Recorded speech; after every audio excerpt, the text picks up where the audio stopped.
pull-up ZPU by ZPD 4:1 అని అంటారు దీన్ని. Voltage transfer characteristics of NMOS inverter depends on ZPU by ZPD. దీనిపైన depend అవుతున్నాయి ఏదైతే వోల్టేజ్ ట్రాన్స్ఫర్ క్యారెక్టరిస్టిక్స్ అనేవి. సో ఎప్పుడైతే Z is equals to L by W, L అనేది length, ఇక్కడ W అనేది width. So estimation of pull up to pull down ratio inverter driven. ఇక్కడ ఏమవుతుందంటే రెండు ఇన్వర్టర్స్ అనేవి డ్రివెన్ అయి ఉంటాయి, అంటే కనెక్ట్ అయి ఉంటాయి. ఒక ఇన్పుట్ ఇంకో అవుట్పుట్ ఈ అవుట్పుట్ అనేది ఇంకొక ఇన్పుట్ దానికి కనెక్ట్ అయి ఉంటుంది. ఇప్పుడు చూడండి, దీంట్లో ఇన్పుట్ అనేది నేను 1 ఇచ్చాను అనుకో, ఇక్కడ ఏమవుతుంది 0 అవుతుంది. అదే దీని అవుట్పుట్ వచ్చేసి దీనికి ఇన్పుట్ లాగా యాక్ట్ అవుతుంది. ఇప్పుడు దీనికి ఏమవుతుంది, ఇది ఇన్పుట్ 0 ఇన్పుట్ అయింది, అవుట్పుట్ ఏమవుతుంది 1. అంటే ఏదైతే నేను ఇన్పుట్ ఇస్తున్నానో అదే అవుట్పుట్ లాగా వస్తుంది. సో నేను ఇక్కడ ఏం రాశాను, Vin is equals to Vout. ఇప్పుడు ఏమనుకుంటున్నా అంటే ద కరెంట్ సాచురేషన్ రీజన్ అనేది IDS is equals to WL by K into VGS minus VT square by 2. ఇది మనకు తెలిసిన equation.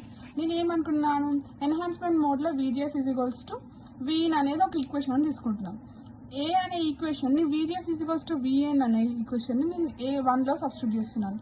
IDS is equals to WPD by LPD into VGS ప్లేస్లో ఏం చేస్తున్నాను, Vin అనేది సబ్స్టిట్యూట్ చేస్తున్నాను. VT by 2 whole square. మళ్ళీ నేను ఏం చేస్తున్నాను, డిప్లీషన్ మోడ్ తీసుకుంటున్నాను. డిప్లీషన్ మోడ్లో ఏమవుతుంది, VGS is equals to 0 లాగా యాక్ట్ చేస్తాను.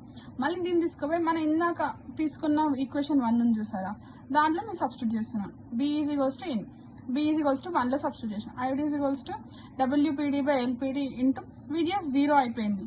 ఎక్కడైతే 0 అయిందో చూపిస్తాను, VGS అనేది ఇక్కడ 0 అయిపోయింది. సో ఈ ప్లేస్లో 0 పెడితే ఏమవుతుంది, ఈ ప్లేస్లో మనం 0 పెట్టాం.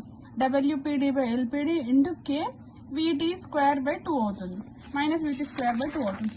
సో నేను అదే ఇక్కడ రిప్లేస్ చేశాను, minus VT square by 2 WPD by LPD into minus VT square by 2.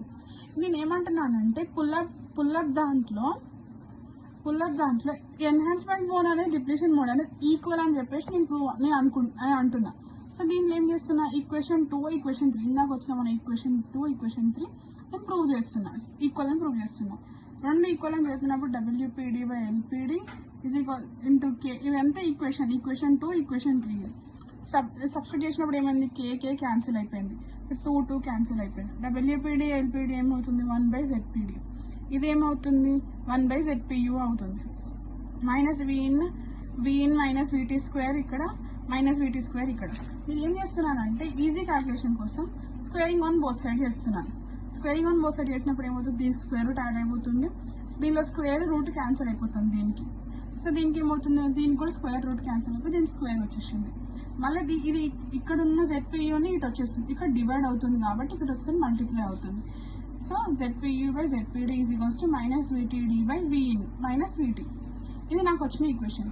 దీనికి ఏం చేస్తున్నాను, నేను టిపికల్ వాల్యూస్ అనేవి తీసుకుంటున్నాను. ఇవి అనేవి కాన్స్టెంట్, టిపికల్ వాల్యూస్ అనేవి కాన్స్టెంట్ వాల్యూస్ ఇవి. దీనికి తీసుకోవాల్సిన వాల్యూస్ ఇవి.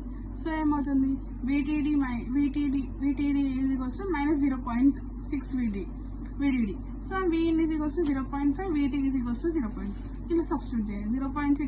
0.6 ఇంటూ VDD. ఇక్కడ మైనస్, మనకి ఇందాక మైనస్ వచ్చింది, సో ఆ మైనస్ ఈ మైనస్ క్యాన్సిల్ అయిపోయి 0.6 VDD, 0.5 minus 0.2 VDD, 0.6 VDD, 0.5 minus 0.2 VDD అంటే 0.3 VDD.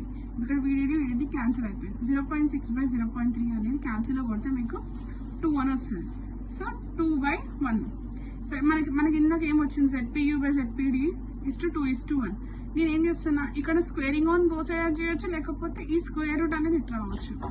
ZPU by ZPD 4:1 prove అయిపోయింది.